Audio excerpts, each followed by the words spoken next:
Dimbani leo. Yeah, ni Dimbani leo. Dimbani leo ni kipindi maalum kwa msikilizaji wetu kwa ajili ya kupata taarifa mbalimbali za michezo na burudani kutoka kwa waandishi makini na waliobobea katika fani. Sul bravo Simone, palla verso Mirko, se ne va da Storia, ancora Mirko, il tocco per Udinese, la posizione regolare, Udinese,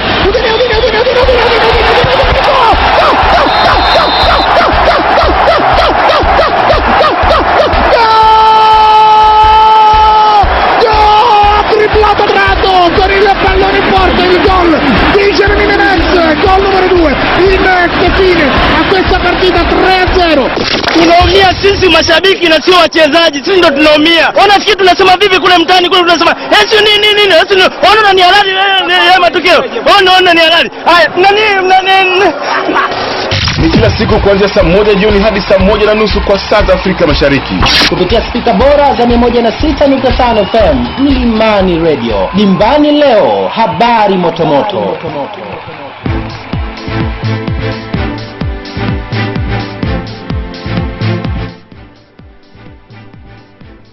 Naam, haligani mwana michezo mwenza popote pale ulipo nchini Tanzania, nikukaribishe kwa moyo mkunjufu katika kipindi cha Dimbani leo. Tayari kabisa kufahamishana yale mengi ya kimichezo pamoja na burudani zilizovuma katika anga za michezo kitaifa hadi kadhalika kimataifa. Lakini kumbuka leo ni siku nyingine tena ya Jumatano tulivu kabisa ya Septemba 10, mwaka bado ni ule 2014. Machache kati ya mengi nilizokuja nazo kwa siku ya leo ni pamoja na taarifa kuhusu mashindano ya klabu bingwa katika mchezo wa wavu ama ukipenda netball kwa wanawake yaliyomalizika hapo jana huko mji Kasoro Bahari Morogoro, huku timu ya Tanzania bara JKT Mbwene ikifanikiwa kutetea ubingwa wake kwa mara nyingine tena. Mbali na hiyo, Coastal Union ya huko Tanga, Coastal Union FC ya huko jijini Tanga wanatarajia kuwa wenyeji wa Mtibwa Sukari FC kutoka mji Kasoro Bahari kwa mara nyingine tena Morogoro katika mbevetano wa kujipima nguvu kuelekea msimu mpya wa ligi kuu Tanzania bara 2014-2015.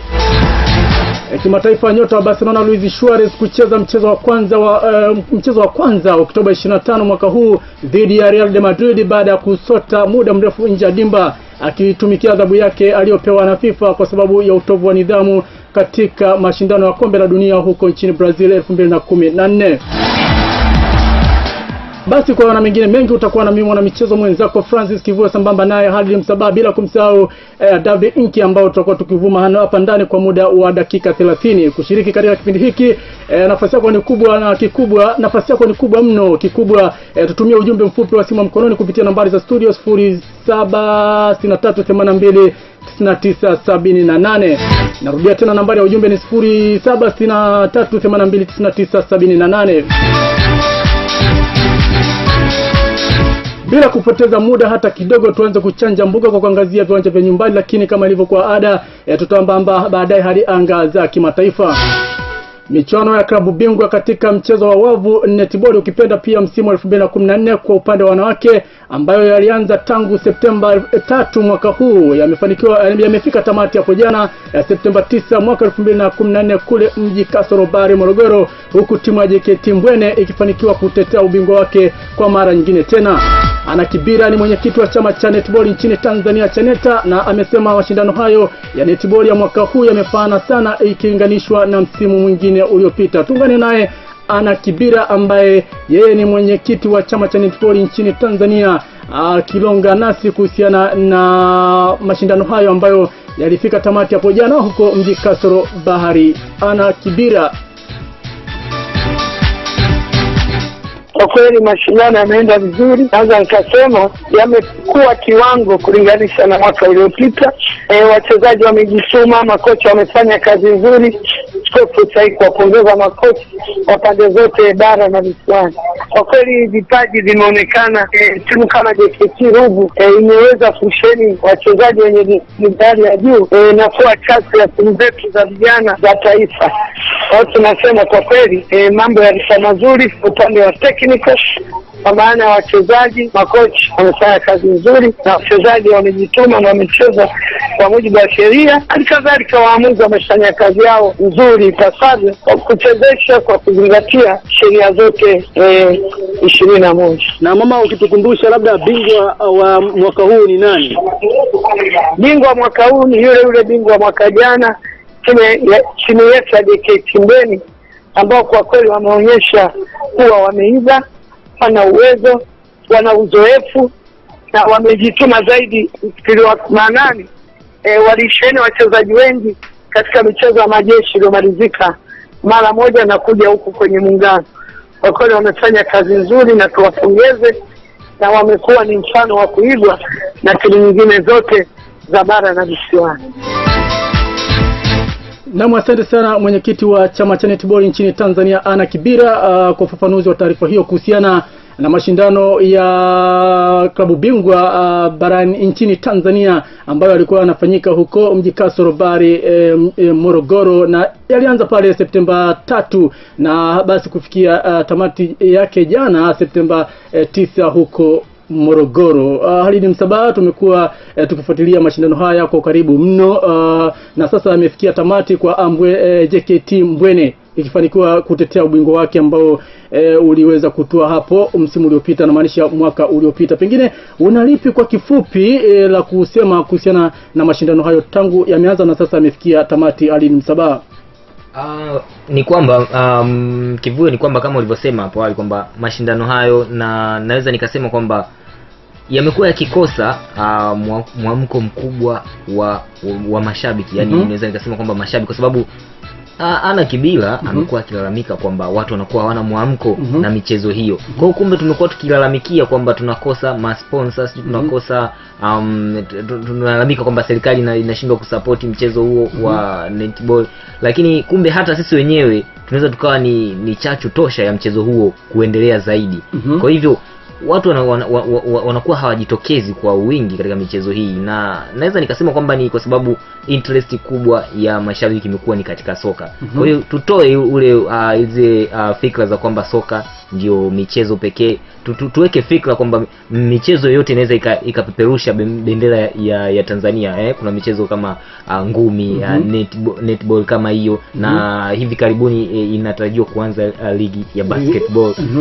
Kwa ndio vitu kama hivyo ambavyo tunaweza tukajivunia sisi wa Tanzania. Kwa hivyo mwamko wa mashabiki unaweza kuwa ni chachu kwa wachezaji wanaoshiriki mashindano hayo kufanya vizuri, kwa kuona kwamba support kubwa inatoka kwa wananchi wenyewe. Nakuja kwako Davinkia. Michezo kama hii hapa ya netball, riadha, ni michezo ambayo kiukweli hapewi nafasi nchini Tanzania kama ambavyo inafanywa kwa soka. Unafikiri pengine watu sponsors ama wadhamini, kwa nini wanakuwa hawaipi kipaumbele mashindano kama haya ambao kwa nchi za wenzetu kidogo zinapewa nafasi na zinaonekana kufanya vizuri? Tumeshuhudia kule Scotland, Glasgow, tukitoka mikono mitupu, lakini nchi zingine za Afrika Mashariki kama Kenya zinakuwa zinafanya vizuri katika mashindano mengine kama haya ya netball na riadha ukilinganisha na sisi. Pengine nini kinakosekana kwa serikali ya Tanzania kushindwa kuisapoti michezo kama hii na wadau wengine kama mimi na wewe? Kwa nini? Tatizo liko wapi? Mimi nafikiri muda wa kushikilia soka peke yake au kuongelea soka peke yake hapa Tanzania umekwisha. Sasa hivi ni muda wa sisi pamoja na serikali na wadau wengine mbalimbali wakiwemo wadhamini wa michezo tofauti kuhakikisha kwamba michezo mingine sasa kama hii netball na michezo mingine inapewa support katika kutafuta at least kitu ambacho kinaweza kikatupa kama nembo sisi Tanzania katika anga za kimataifa. Mpira wa miguu kwa kweli umetushinda. Tumecheza michuano mbalimbali, tumeshindwa hata kufika kwenye hatua ambazo at least bado tunaambiwa tupo kwenye transition period. Kwa hiyo nafikiri sasa wadau tungejaribu, wadau wa mpira, wadau wa michezo mingine sasa tujaribu kuwekeza nguvu kwenye michezo ambayo inaonekana at least tunaweza kupata watu wawili watatu ambao wanaweza kuwakilisha Tanzania katika anga za kimataifa. Kwa hiyo tuipe support kwenye michezo sasa. Na hata hivyo kama nilivyokueleza hapo awali kwamba kivuyo hata mdau anavyoingia kuwekeza kitu katika kile anaangalia na soko lenyewe kwamba atapata faida gani, atanufaika vipi. Sasa how can he anawezaje kupata faida na kuingia kwenye kuwekeza kwenye kitu ambacho unajua wadhamini anachokiangalia. Kwa mfano kwenda kudhamini labda hizo finali michuano hiyo ya netball ambayo ilikuwa inafanyika kule Morogoro. Kwanza wewe kama Dabinki ukiwa kama mdhamini labda unajiandaa kwenda kudhamini, mfano tunashumu labda ndio wewe sasa ulikuwa na pesa zako unataka kwenda kudhamini mashindano kama hayo. Kwanza unafikiria kwenye kampuni yako itaongeza nini? Kivuyo.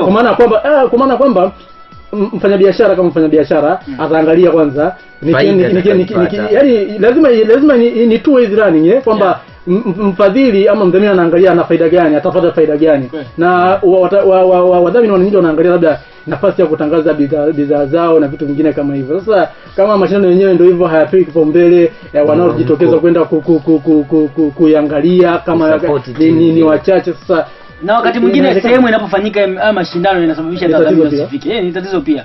Unapeleka michuano huko wapi katikati porini kabisa, sehemu ambao watu watakufika wafiki, watu waweze wakaona, television hazifiki. Unategemea utapataje udhamini katika hapana. Lakini kwa mfano sehemu kama Morogoro nafikiri wako wanafanya vizuri. Sababu ukiangalia hata mabundia kina Francis Cheka anatoka watalii wengi pia wanatoka Morogoro, lakini vile vile sasa hivi wana timu mbili ziko kwenye ligi kuu. Sasa pengine bado hawajakosea sana, ingawaje hiyo pia uliosema inaweza kuwa ni changamoto, lakini sio kivile. Kuna watu wenye pesa na wanataka, unajua kuna mtu anataka akusponsor wewe kufanya kitu fulani kikubwa bana, lakini atakuuliza unafanya wapi kile kitu. Hiyo ni sababu moja hapo, zile qualities na rules za mtu kuweza kukusupport kufanya kitu fulani. Unafanya wapi kivuyo hicho kitu? Mimi siwezi nikakupa hela yangu kivuyo unaenda kufanya kitu mkoa labda mkoa mwingine, na mimi nataka wateja wangu wengi wako Dar es Salaam, mfano ni kusponsor wewe ukafanya kitu chako kwenda Mbeya.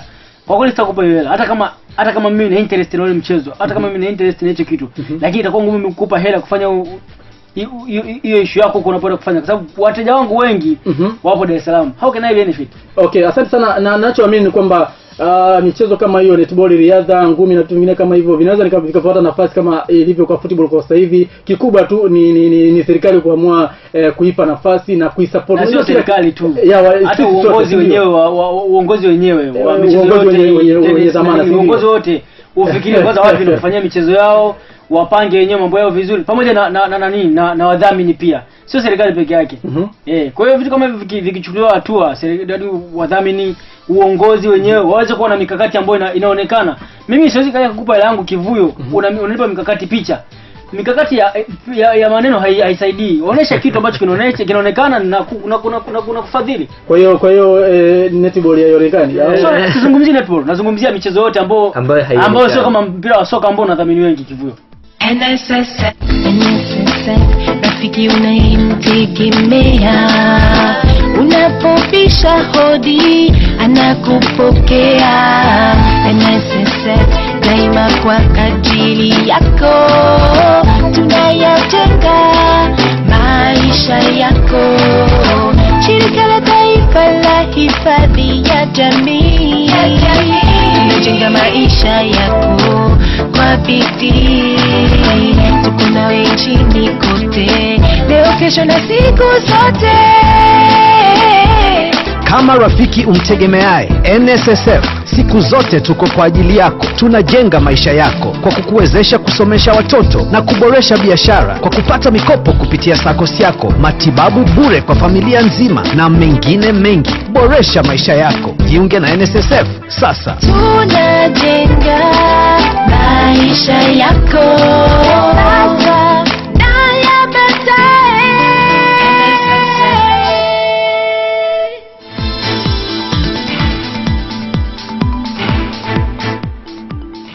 Asante sana NSSF kwa kutujengea maisha yetu ya sasa, lakini pia maisha yetu ya baadaye. Asante sana, tunapata vilivyo na ujumbe wenu huo mzuri.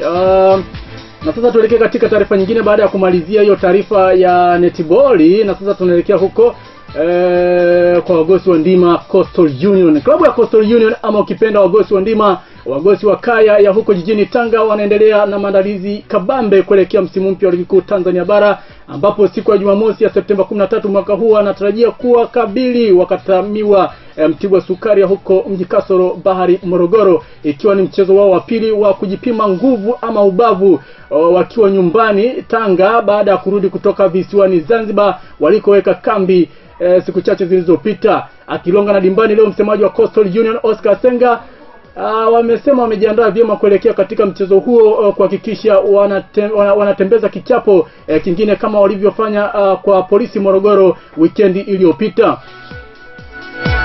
Asenga ameongeza kuwa wanasisitiza kuwa itakuwa ni onyo tosha kwa Simba Sports Club ambao ndio wanatarajia kukutana nao katika siku ya ufunguzi wa ligi kuu Tanzania bara ambayo pazia lake rasmi linafunguliwa pale Septemba 20 mwaka huu. Sio mwingine huyu hapa ni msemaji wa Coastal Union Oscar Asenga akirindima hapa ndani kuhusiana na taarifa hiyo.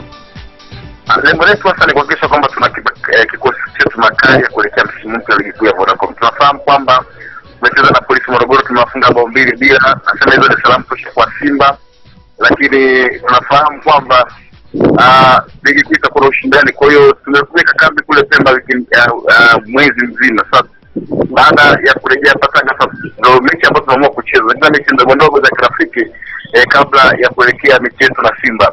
Tunafahamu kwamba licha kwamba wenzetu wamefanya usajili na sisi tumefanya usajili wa nguvu, lakini tunaamini kwamba siku ya mchezo wetu na Simba tutachukua pointi katika uwanja wa Taifa. Na hili linawezekana kwa sababu tunao uwezo, tuna ushirikiano pamoja, tuna usajili tunaofanya wa nguvu, tuna wachezaji wazuri na hili ambao tutafanikisha kuweza kuchukua pointi 3 kwa mnyama Simba. Na pengine sasa hivi Oscar Asenga, wachezaji mliowapandisha kutoka kikosi B ni wangapi mpaka hivi sasa katika kikosi chenu? Tuliwapandisha wachezaji 5 kutoka kwenye kikosi cha under 20 kizazi timu kubwa, na huu ni utaratibu ambao tunajiwekea kila mwaka, na tunafanya hivi kwa ajili ya kutoa fursa kwa wachezaji wetu wa hapa nyumbani Tanga kuweza kupata nafasi ya kucheza katika mechi ya ligi kuu ya Vodacom. Na hii tunafanya kila mwaka kaka, na tuendelea kufanya hivi kwa sababu lengo letu ni kuhakikisha kwamba tunainua soka katika mkoa wetu wa Tanga pamoja na vitongoji vyake. Na hao wachezaji 5 ambao umewapandisha msimu huu, vipi ushiriki wao sasa katika hizo mechi za majaribio kuelekea ligi kuu Tanzania bara?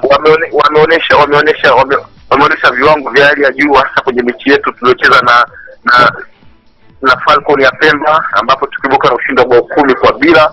Lakini mechi nyingine ambayo tumecheza na Polisi Morogoro tukishinda bao 2 bila, nao walikuwa wachezaji ambao tumewapandisha msimu huu na wameonyesha kiwango cha hali ya juu, na mwalimu pia ameridhika na kiwango chake. Kwa nini lakini mmewaalika Mtibwa Sukari kuja Mkwakwani na sio ninyi kwenda labda Morogoro kule Turiani kwa ajili sasa kuzoea na viwanja vya ugenini pia, Oscar Asenga?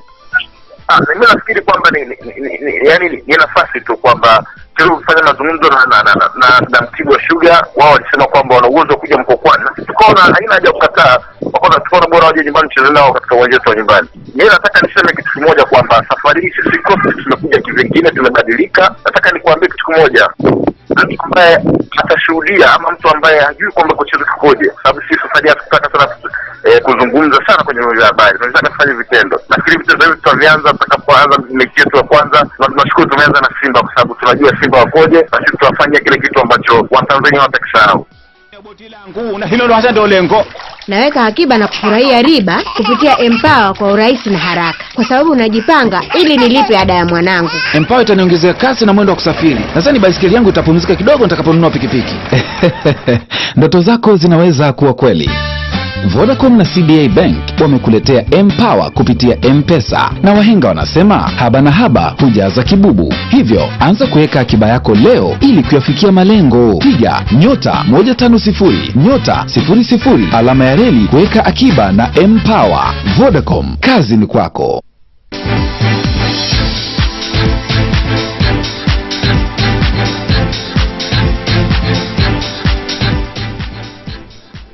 Na asante sana wadhamini wetu Vodacom, wanakuambia kazi ni kwako. Asante sana kwa ujumbe huo mzuri kabisa. Kumbuka bado tupo katika anga za kitaifa, kipindi hewani ni Dimbani leo, kipindi maalum kabisa kwa ajili ya kujuza wewe habari za michezo, halikadhalika burudani kupitia speaker bora kabisa 106.5 FM ni Man Radio Chuku cha Dar es Salaam.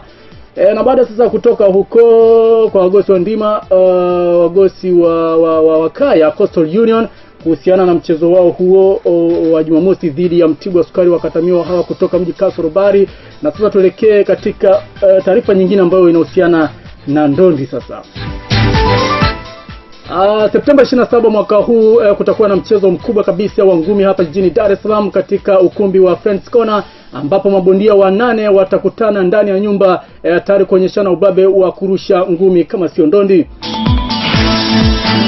Ali Mwanzoa ni promoter wa ngumi za kulipwa hapa nchini Tanzania, na amesema maandalizi ya mapambano hayo yanaendelea vizuri kuelekea siku hiyo ili kuhakikisha ushindani unakuwa wa kuvutia zaidi kuliko ya mapambano mengine ambayo yamewahi kutokea hapa jijini Dar es Salaam. Tuungane naye Ali Mwanzoa kwa taarifa zaidi ama kwa ufafanuzi zaidi wa taarifa hiyo. Kwa kweli inajulikana kwamba Nasibu Ramadhani alicheza na Mudi Matumla mara ya kwanza na Mudi Matumla akashinda hiyo fight. Lakini Nasibu ameomba tena nafasi ya kujiuliza kwa kurudiana na Matumla, na Matumla amekubali kucheza hiyo fight kwa sababu mshindi wa fight hiyo atacheza na mshindi wa fight ya Tanga kati ya Francis Miyayusho na Emilio Nofat. Emilio Nofat na Miyayusho mmoja wapo atakayeshinda, na atakayeshinda katika fight ya Mudi na Nasibu, washindi hapo watacheza ubingwa wa dunia wa WPBF katika sikukuu ya Christmas. Kwa hiyo tumewaleta hawa wachezaji wote wacheze, na tusiweke tu ubingwa wa dunia basi na kumweka mtu ambaye kwa kweli anastahili kucheza hiyo nafasi. Na mabondia 4 wote ni mabondia wazuri na wanaostahili kucheza ubingwa wa dunia. Lakini nani atakuwa mshindi katika fight zao ni masuala ya kusubiri tukaona tarehe 27 mwezi wa 9 mwaka huu, na tarehe 5 mwezi wa 10 jijini Tanga vile vile litapigwa pambano jingine la Francis Miyayusho na Emilio Nofat. Kwa hiyo Friends Corner tarehe 27 mwezi wa 9 wataonekana tena Mudi Matumla na Nasibu wakipanda katika ring kucheza raundi 8 kuangalia nani atastahili kucheza ubingwa wa dunia katika Christmas. Mbali na Nasibu Ramadhani dhidi ya Mohamed Matumla, kuna wapambanaji ama wacheza ngumi wengine ambao kwa tarehe 27 wataonyeshana ubabe. Pengine ni akina nani hawa? Na wako katika kiwango gani cha ngumi hapa Tanzania? Ni kweli kwa zipo fight nyingine ambazo zitachezwa zina mvuto mkubwa kushinda hata hii main card ambayo nimeitaja.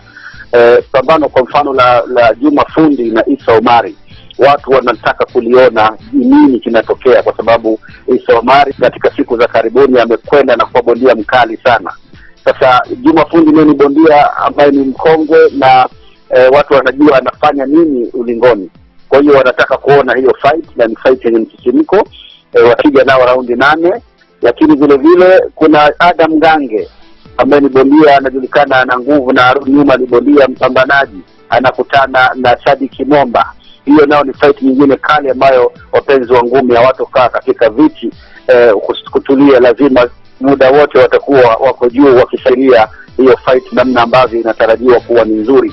Fight nyingine ni akina dada Lulu Kayage na mwanadada ambaye baba yake ni bondia mkongwe na bondia mkali, na bondia Tanzania ilikaa ikajivunia kwa muda wa kipindi chake. Omar Yazidu anamleta binti Fatma Omar Yazidu ambaye naye anacheza na Lulu Kayage, bondia mzoefu kidogo huyu mwanamama, ambao watacheza kwa raundi 4. Vile vile Bakari Dunda atacheza na Juma Mustafa, ambapo watu watamuona Zumba Kukwe naye atupanda ulingoni, na bondia ambaye mpaka sasa jina lake halijaletwa kwangu, lakini wanasema ni fight ambayo ni maarufu na ni fight ambayo watu wanaipenda na waishawahi kupigwa hiyo fight, na matokeo ni kwamba yakawa ni yenye kuwafanya wapenzi wa ngumi wayatake tena hiyo fight. Nimeachia kamati inaopanga hizi fight kwamba wamweke Zumba Kukwe na huyo mpinzani wake kama ambavyo wamependekeza, na pia Zumba Kukwe atakuwa katika game hii anacheza. Na asante sana Ali Mwanzoa kwa taarifa hiyo kuhusiana na mapambano mengi kweli kweli ambayo yatakuwepo siku ya tarehe ya 27 mwezi huu Septemba pale katika ukumbi wa Friends Corner, ambapo mabondia takriban 8 wataonyeshana ubabe pale katika ukumbi huo, na utakuwa ni mchezo kabisa wa kuvutia kwa sababu kina Matumla watakuwepo pale. Ni mabondia ambao wana majina makubwa hapa Tanzania, ni mabondia ambao wanafanya vizuri pia katika tasnia ya ngumi. Na bila kupoteza muda sasa tuanze kuchanja mbuga kwa kuangalia sehemu ya pili ya kipindi cha Dimbani leo. Sehemu ya pili ambayo mara nyingi inakuwa inahusiana na habari za michezo, lakini habari za michezo kimataifa. Lakini kabla hatujaendelea na taarifa za kimataifa, tupate kumsikia msikilizaji wetu anatuambia nini katika habari hizo ambazo tumezungumza hapo awali kwa njia ya ujumbe mfupi wa simu mkononi. David Nkia, nafikiri uko tayari kutujuza nini msikilizaji anatuambia kuhusiana na hizo taarifa ambazo tumeanza nazo kwa siku ya leo. Nipitie kwa uchache message chache kabisa wa Kivu. Nasema asante sana kwa kumkazi kwenu. Tunataka soka sio siasa by Baba Nora Tufugenjiwa. Nyingine anasema Sudi Kibaso wa Saku Ikulu, tunasubiri kwa mbwembwe zote hao yebo tuwape kichapo by Sudi Kibaso Saku Ikulu. Sudi anasema atoe kichapo kwa yebo unafahamu Kivu nani? Haya, nyingine anasema Daudi Siwale from Life Unit Kigezi Chanika, Azam funga au yebo Maximo afurishe arudishe kwao. Yebo anazungumziwa tena kwa mara nyingine. Haya, message nyingine anasema anarudia message tena huyu. Tuma message moja tu. Nyingine naona message zinarudia sana nyingi hapa Kivu, unaweza kaendelea. Asante sana David Nkia kwa kutusomea ujumbe wa msikilizaji. Nambari ya ujumbe bado ni ile nambari ya studio 076382 9978. Hiyo ndio namba ya ujumbe ambayo unaweza kututumia kuhusiana na chochote ambacho wewe unafikiria kini cha kutujenga, hususan katika taarifa ambazo tayari nimeshazisema hapo awali. Na sasa bila shaka ni muda mwafaka wa kuelekea katika sehemu ya pili ya kipindi hiki michezo kimataifa. Lakini tuanze na taarifa ambayo inahusiana na mchezaji wa Barcelona, nyota kabisa huyu Luis Suarez kutoka huko ambaye amehamia kutoka klabu ya Liverpool na kwenda kwenye klabu ya Barcelona katika dirisha kubwa la usajili la msimu huu huko barani Ulaya. Lakini amehamia kule Barcelona akiwa na matatizo makubwa baada ya utovu wa nidhamu aliyoonyesha huko katika kombe la dunia huko nchini Brazil mwaka huu mwezi Juni, katika mashindano hayo makubwa kabisa dunia 2014, msimu wa kombe la dunia. Sasa Luis Suarez, kwa taarifa ambazo zimefika hivi sasa kutoka kule klabu ya Barcelona, ni kwamba anaweza kacheza mechi ya Clasico, kwa maana mechi ya Barcelona dhidi ya Real Madrid ambao itachezwa tarehe 25 Oktoba, ina maana ni mwezi ujao. Kwa hiyo kidogo inakuwa ni habari njema kwa upande wa Barcelona ambao wamemsajili mchezaji huyo akiwa bado katika matatizo makubwa, lakini wao bila kujali hiyo wakaweza kumsajili bila shida yote. Bila shaka alisajiliwa kwa pound kwa euro milioni 81, si ndio point something. Okay. Pengine David Nkia chochote cha kuongezea hapo kwa Luis Suarez kutokana baada ya hiyo adhabu yake sasa kuelekea ku expire ama kuisha muda wake? Mimi nafikiri kwanza cha sogelea microphone tafadhali, kwamba Oktoba 25 itakuwa ni bonge ya battle kati ya hao watu wawili. Lakini kikubwa ni kumuona Suarez akiwa katika uzi mpya wa Barcelona, licha kama ameshacheza mechi moja ya kirafiki, mechi kadhaa za kirafiki. Lakini kikubwa ni kumuona atafanya kitu gani katika siku hiyo. Unapokuwa na mchezaji karibu ya Luis Suarez, unakuwa na amani moyoni. Lakini ni mtu ambaye hatabiriki. Ni kama unajua Liverpool wamemtoa Suarez, mtu ambaye akili zake ziko vile, wakamrudisha Mario Balotelli ambaye akili zake ziko vile vile. Ni wachezaji ambao wanajua mpira. Wanajua nini cha kufanya uwanjani, lakini wana tatizo moja la kisaikolojia. Tatizo ambalo linawasumbua baadhi ya wachezaji karibu yao. Ni wachezaji ambao wana maamuzi ambayo wakati mwingine yanakuwa sio sahihi na yanaigharimu timu ambayo anaichezea, kama kumngata mtu, kama wakati mwingine Mario Balotelli anavua jezi wakati ana kadi moja ya njano, lakini anavua jezi anapewa kadi nyingine nyekundu anatoka nje.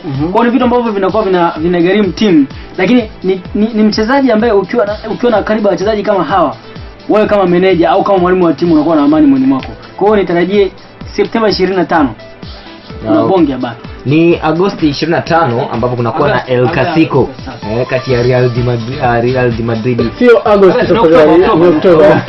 Turudisha nyuma mzee. Naam, sasa mimi hapo cha kuongezea kwa David Nkia ni kwamba nilikuwa najaribu kumtazama Luis Suarez.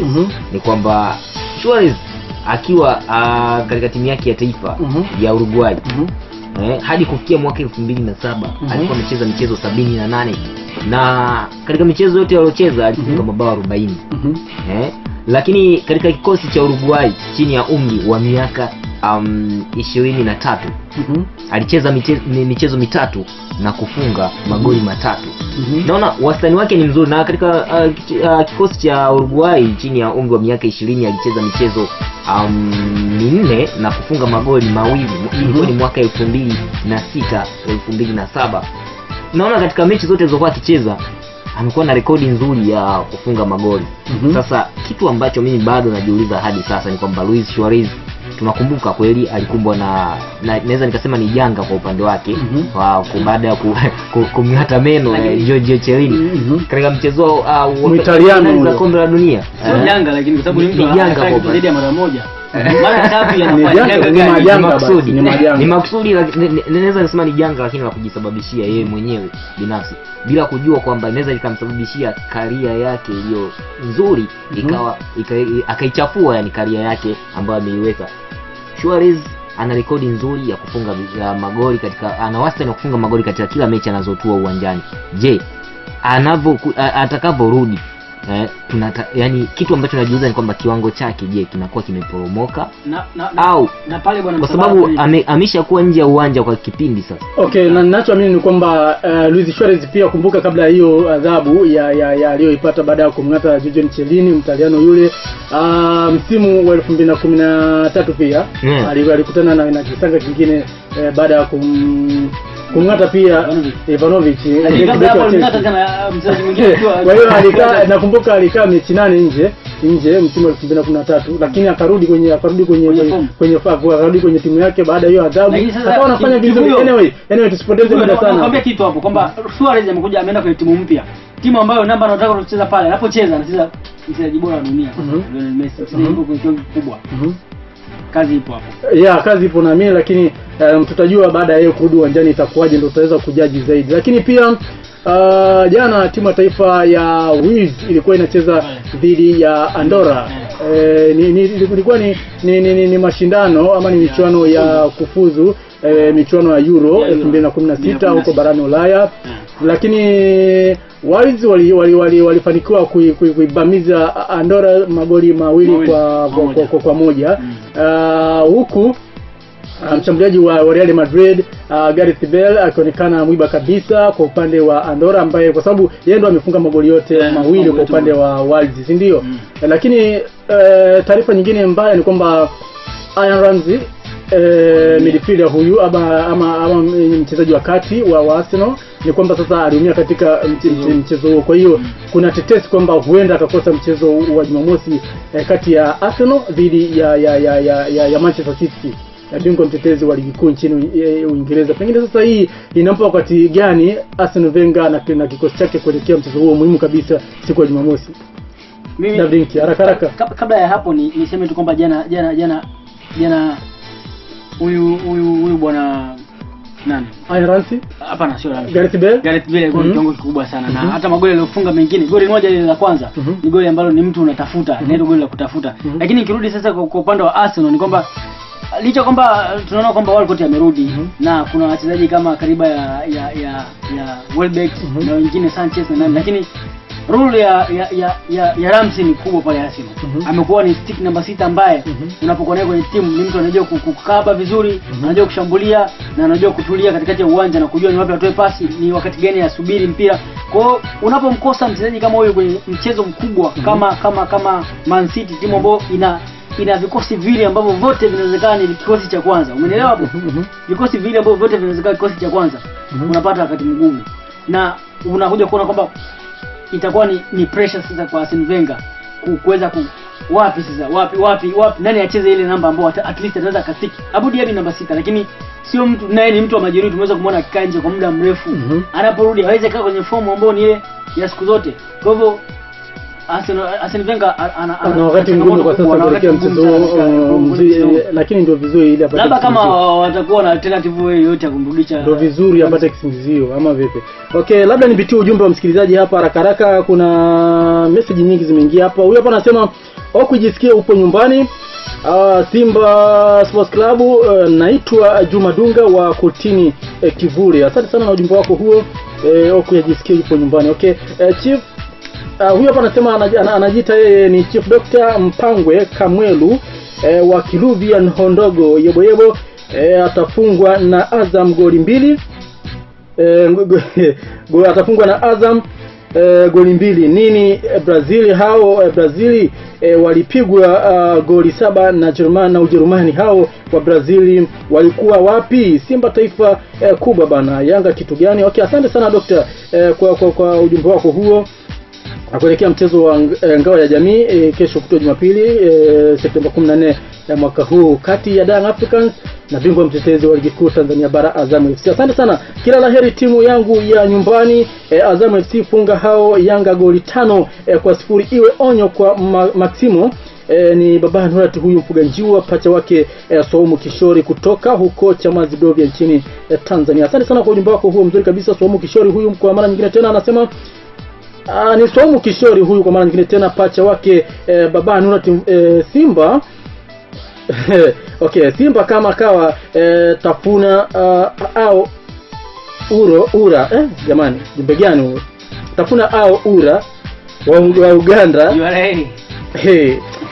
Chezea mnyama wewe. Mbona raha tu. Okay, andika vizuri lakini ujumbe usomeke kwa sababu vifupisho vingine vinakuwa vinatupa tabu sana hapa ndani, tunashindwa kuelewa maana yake nini. Welbeck ni forward hatari sana ila Arsenal ya mwaka huu samani. Welbeck ni forward hatari sana ila Arsenal raha sana mwaka huu Baisudi Kibaso Wasaku Ilulu. Ujumbe kama huu unakuwa kama vile haujajitosheleza. Kwa hiyo jaribu kuandika ujumbe wako taratibu, andika vizuri, andika ujumbe ambao unaeleweka, una hoja ndani yake. Asante sana. Lakini vipi, mbona mama Suraiya asikiki tena na mipasho yake na mama Suraiya asikiki tena na mipasho yake samani si. Okay. Anasema kila laheri timu yangu ya nyumbani. Ujumbe umejirudia, tuma ujumbe mmoja. Ukituma zaidi manake unawazia wenzako asipate nafasi ya kutuma ujumbe, inakuwa ni nini hiyo sasa? Naitwa Hamisi Katonya Wasaku njia panda ndogo. Kila laheri Yanga Jumapili ama Jumapili dhidi ya Azam, lazima wakae chini, yani hata waseme vipi kichapo kipo pale pale. Ni Hamisi Katonya huyo na ujumbe wake mzuri kabisa kuhusiana na mchezo wa Jumapili. Young Africans wakikabiliana na Azam, bingwa mtetezi huyo, mchezo wa kuashiria kufunguliwa kwa ligi kuu Tanzania bara. Serikali jamani, tunailaumu bure. Sisi wa Tanzania tunatakiwa kujitoa na kujitokeza kusaidia vijana wenye nia ya kubadilisha historia ya Tanzania katika michezo. Kuna michezo kuna wana michezo jamani, lakini ilivyoandikwa kuna wana michezo wazuri sana Tanzania, kama watapewa support kubwa kutoka kwa Watanzania na serikali kwa ujumla. Ni kweli kabisa. Hajasema ni nani lakini japo aloandika message ameandika kwa mtindo wa kuchati. Ni kwamba serikali ndio tunailaumu serikali, lakini je, sisi wenyewe tunajitokeza vipi kwa support wana michezo wetu wa Tanzania? Kwa sababu wenzetu kule, angalia katika michezo yao, angalia wenzetu wanavyojitokeza kwa wingi zaidi kwenye michezo hiyo. Ni michezo ya basketi, hiyo ni michezo ya nini, kila aina ya michezo. Wenzetu wanakuwa na mwamko wa support wana michezo wao. Okay, asante sana. Tuna taarifa zingine za kimichezo, labda tupitie matokeo ya michezo ya jana, alafu tutaangalia na ratiba nyingine na habari zingine za kuongezea kabla tujatia nanga kwa siku leo. David Kia, matokeo ya jana ukiachilia mbali mchezo wa Wales dhidi ya Andorra ambao tumeshasema, matokeo mengine anasema mchezo mzuri kati ya Italy na Norway ambao Italy waliweza kushinda goli 2-2, magoli ya Bonucci pamoja na Laza. Latvia walitoka sare ya bila kufungana, suluhu ya na walicheza na Kaskazan. Lakini Iceland na Uturuki, Iceland walikunguta goli 3 bwana. Lakini kimbembe kingine ilikuwa ni kati ya Uholanzi, timu ya zamani ya Van Gaal, ikiwa sasa ipo chini ya Guus Hiddink, ilifungwa bwana goli 2-1 na Czech Republic. Mchezo ambao ulikuwa ni hatari sana. Lakini kwa kuna Malta pamoja na Croatia na Luka Modric waliweza kushinda goli 2-2 dhidi ya Malta. Lakini kwa kuna mchezo mmoja kivuyo wa kirafiki kati ya Brazil. Jana Brazil walicheza, walishinda goli 1 na alifunga William. Lakini alicheza dhidi ya nani? Alicheza dhidi ya Ecuador, sawa. Lakini wamecheza asubuhi. Wamecheza katika Marekani, walicheza Marekani asubuhi. Miami. Mchezo mzuri kweli. Lakini ni mchezo mzuri. Na goli la William ilikuwa nzuri, lakini anacholalamika Dunga kwa champion ya Brazil, anasema uwanja bwana uwanja ulimharibia. Na kuna wakati alikuwa anapiga miguu chini. Kuashiria kwamba uwanja wa New Jersey sio mzuri. Na kuna wakati akalalamika akasema Marekani wamewekeza zaidi kwenye basketball na wanasahau viwanja vya mpira. Na hata ukitazama ni kwamba mchezo unaonyesha kabisa ni kwamba Brazil walikuwa wanacheza ni chini ya kiwango. Sio Brazil ile ambayo ilicheza kwenye mchezo wao uliopita. Unajua ukipata sehemu ya kuongelea, ukipata point unatumia vilivyo. Hata japo Wales walishinda magoli mawili dhidi ya Andorra, lakini bado kocha wa timu ya taifa ya Wales alikuwa analaumu kwamba uwanja haukuwa na viwango. Lakini anyway, kwa upande wa Dunga siamini, sijui wakiwa chini ya captain wao mpya striker, namzungumzia Neymar da Silva Santos. Ni kwamba Neymar ameweza kumweka sawa, ameweza kumuonyesha ni jinsi gani yeye amepokea vizuri unahodha kutoka kwa Dunga. Kwa hivyo ni mechi ya pili hii wanashinda wakiwa chini ya kocha Dunga. Ni kitu cha kujivunia kwake, lakini japo yeye mwenyewe ameonyesha ni kwamba kutofurahia mechi jinsi ilivyochezwa na wachezaji wake walikuwa ni chini ya kiwango kweli. Ni mchezo ambao ukiuangalia unaweza kusema kweli Brazil so Brazil ambayo ilishinda mchezo. Okay, ni kweli. Ndio hivyo bana. Unajua Brazil nao iko katika transition period. Kipindi cha mpito. Kwa sababu ndio hivyo. Yaani si ile Brazil ambayo imezoeleka bwana. Ile kipindi cha akina Ronaldinho, Kaká, akina Gaucho, kile ndio hivyo. Kile kipindi kimeshapita. Sasa wanatengeneza timu nyingine. Kwa hiyo kuna kila sababu ya kuivumilia ama vipi? Okay, tuangalie ratiba nyingine inasemaje kesho. Vipi? Haraka nani Msabaha.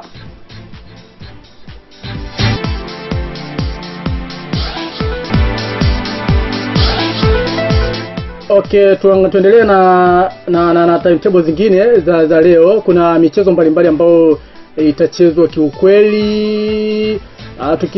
Kule Copa del Rey nchini Uhispania, ni kwamba SD Leioa itakuwa inacheza dhidi ya CD Teruel. Huko ni michuano ya Copa del Rey jamani hiyo. Kwa hiyo ni majina ya Kihispaniola kidogo, kwa hiyo inataka msasa kidogo wa lugha ya Kihispaniola, kwa hiyo itabidi tuvumiliane jamani ama vipi? Lakini pia Albacete alikuwa atacheza leo dhidi ya Zaragoza. Izara pia atakuwa anacheza dhidi ya UD Somazaz. Real Betis atakuwa anacheza dhidi ya Lagostera. Lagostera atakuwa Real Betis atakuwa anacheza na Lagostera, lakini Sporting Gijón atakuwa anacheza dhidi ya Valladolid. Ni mchezo, kumbuka ni mashindano haya ya Copa del Rey huko nchini Hispania. Alcayono atakuwa anacheza dhidi ya Gimnastic. Okay. Real Avilés atakuwa FC atakuwa anacheza dhidi ya Baracaldo, lakini UCAM Mushia atakuwa anacheza dhidi ya Eldense. Mirandés atakuwa anacheza dhidi ya Racing de Ferrol. Wakati huo Gadiza akiwa anacheza dhidi ya CD Liltad. Hiyo ni michezo ambayo itachezwa kwa usiku wa leo, michuano ya Copa del Rey huko nchini Hispania.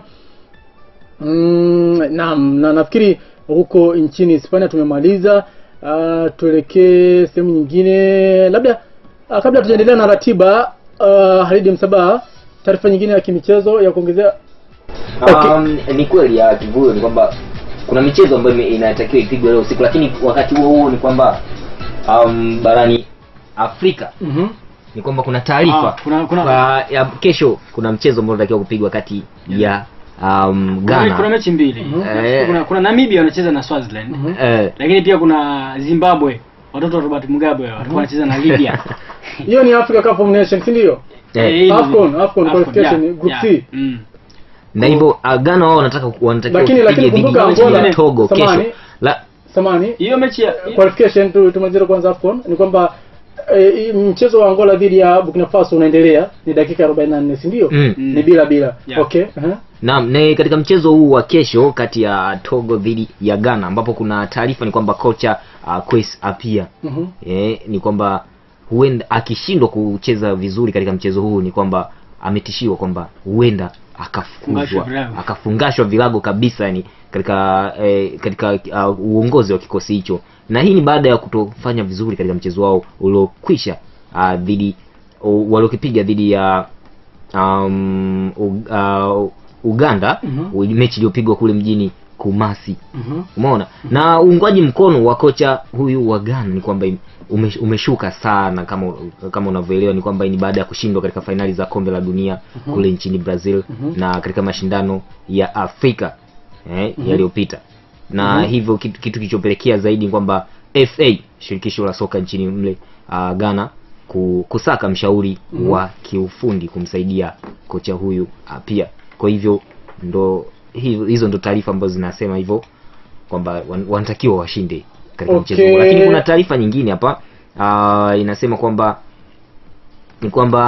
kiungo wa kimataifa wa timu ya taifa ya Ujerumani ambao ndio mabingwa wa dunia, namzungumzia Sami Khedira, ameumia na kufanyiwa operation ya goti lake la kushoto wakati huu ambapo yupo nje ya uwanja, na hii ni akiwa anauguza maumivu ya misuli ya paja, na hivyo ataikosa El Derby Madrileno hapo Jumamosi, ambapo atakipiga dhidi ya masimu wao Atletico de Madrid. Na Sami Khedira kama unakumbuka alikosa michezo mingi msimu uliopita baada ya kuumia vibaya goti lake la kulia, lakini alirejea na kuichezea timu yake ya taifa ya Ujerumani katika finali za kombe la dunia zilizopigwa kule nchini Brazil, na hatimaye ndio mabingwa. Lakini operation ya goti la kushoto la Khedira imefanywa huko mjini Augsburg nchini Ujerumani, na ilikuwa ni chini ya Dr. Ulrich Boenist na kwenye kliniki ya Hessen Park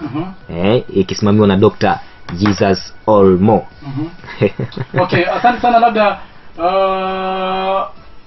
msikilizaji hapa ameuliza kwamba maswali mengine bwana, anasema kwamba ni mchezaji gani, hebu nijuzeni mchezaji gani hadi sasa anaongoza kwa magari EPL. Ni Sudi Kibaso huyo. Bila shaka Mario Balotelli, ama vipi? Kwa sababu Mario Balotelli ndio mtu abata sasa hivi. Sudi Kibaso ni mwahidi kwamba tashughulikia swala lake, kwa sababu uwezo ukadadisi utajiri wa mtu bila kuwa na uhakika. Lakini tutajaribu kufuatilia, ambaye yuko anacheza mpira sasa hivi au ambao ameshastaafu. Hamna hajatoa taarifa zaidi kwamba aulize vizuri kama amestaafu au vipi. Baba Mario Balotelli, super Mario Balotelli, na bana kuna watu kama ni magari ya bei ghali. Yani mwisho mimi kuiona alikuwa anamiliki Ferrari 12. Kuna kila Lampard bana. Lampard wewe. Ni kwamba yeye anataka kujua ni anataka kujua kama ni kwa walio staafu. Bwana Sudi, uliza vizuri kama ni kwamba wanaendelea kucheza mpira mpaka sasa hivi au ambao tayari washatundika na lugha. Tutakupa majibu vizuri, lakini hatutaki kukupa majibu ambayo yatakukanganya. Wewe uliza vizuri, tunakupa data zote kila kitu. Wewe uliza tena vizuri. Game inayokuja tutakujibu. Ni swali zuri Kivuyo, yani anahitaji kujua anaongoza kwa magari. Okay, asante sana. Tutaipitia, ni mwahidi kwamba kutani kesho. Ina taabu nafikiri swala lake linafanyiwa kazi ama vipi? Lakini tumalizie na ratiba zingine za michuano ya Africa AFCON qualification kwa haraka. Ni kwamba kuna michezo ambayo imemalizika mpaka hivi sasa. Kongo wao wameibuka na ushindi wa magoli 2-0 dhidi ya Sudan siku ya leo. Lakini michezo mingine ya Malawi kama ulivyosema wameibuka na ushindi wa magoli 3-2 dhidi ya Ethiopia. Lakini Algeria wao bado wana mchezo ambao watacheza leo dhidi ya Mali usiku wa leo majira ya saa 4 kwa saa za Afrika Mashariki. Dakika 45 hivi sasa inaelekea kumalizika kipindi cha kwanza. Angola dhidi ya Burkina Faso, magoli ni bila kwa bila, lakini ni magrupu tofauti. Kumbuka hayo na kutajia mpenzi msikilizaji. Na sasa ni group D baada ya kumaliza group C na B na A. Sasa nakuja group D, ambapo katika grupu hilo kuna Sierra Leone ambao wao wamecheza dhidi ya DRC Congo. na Kongo kuweza kuibuka na ushindi wa magoli 2-0, lakini Cameroon wamemgaragaza Ivory Coast kwa kumpiga kipigo kitakatifu cha magoli 4-1. Saizi dakika 45 kipindi cha kwanza inakaribia kumalizika. Togo yuko nyuma kwa goli 1-2 dhidi ya Ghana. Dakika 17 Uganda wanacheza dhidi ya Guinea. Ni milango bado ni migumu, hakuna ambaye amefanikiwa kuona goli za mwenzake. Dakika 45 imalizika, Mozambique anaongoza kwa goli 1-0 dhidi ya Niger, lakini Cape Verde atacheza baadaye dhidi ya Zambia. Hiyo ni group F. Group E nimeshamaliza na grupu zingine kuanzia A huko nimeshamaliza.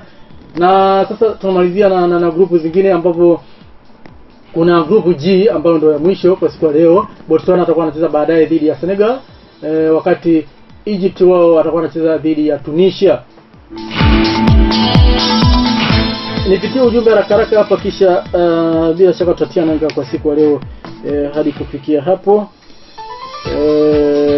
Nipitie ujumbe hapa, anasema napenda kuwajulisha Watanzania wenzangu, nasikia wivu sana kuona Uganda wakicheza kuania AFCON. Sisi ni mdomo sasa, kuanzia leo sishabiki tena Taifa Stars. Anasema du unaweza kujivisha kitanzi anajiita ni Maulidi Rashidi pande za Majohe. Huyo ni Mtanzania ambaye amekosa uvumilivu na uzalendo pia. Ndio hivyo. Ni kwamba siku zote hata mbuyu ulianza kama mchicha. Ni kauli nyepesi sana, lakini ukiifuatilia ni kauli ambayo ina ujumbe wa umuhimu. Kwa hiyo inahitaji Watanzania uvumilivu, tuangalie tumekosea wapi na si kukata tamaa. Hizo ni kauli za kukata tamaa. Okay, bila shaka kwa siku leo tunawatia nanga hapo. Mimi naitwa Francis Kivuyo, nilikuwa na wenzangu hapa David Inkia pamoja na Halid Msaba kuanzia pale saa 1 kamili mpaka hivi sasa. Kipindi ulichokuwa unakitegea sikio sio kingine, ni kipindi bora kabisa cha michezo pamoja na burudani ambayo hukujia hapa kila siku saa 1 za jioni kwa saa za Afrika ya Mashariki mpaka hivi sasa ambavyo tunakwenda kutia nanga. Kesho pia kutakuwa na kipindi kingine cha Dimbani leo kuanzia majira saa 1 za jioni kwa saa za Afrika Mashariki kama ilivyo kwa ada. Kwa hiyo kazi ni kwako sasa kuhakikisha kwamba unakuwa karibu na hizi speaker bora za 105 FM Dimbani ndio chuo cha Dar es Salaam. Siku zote tunakwambia elimu kwanza.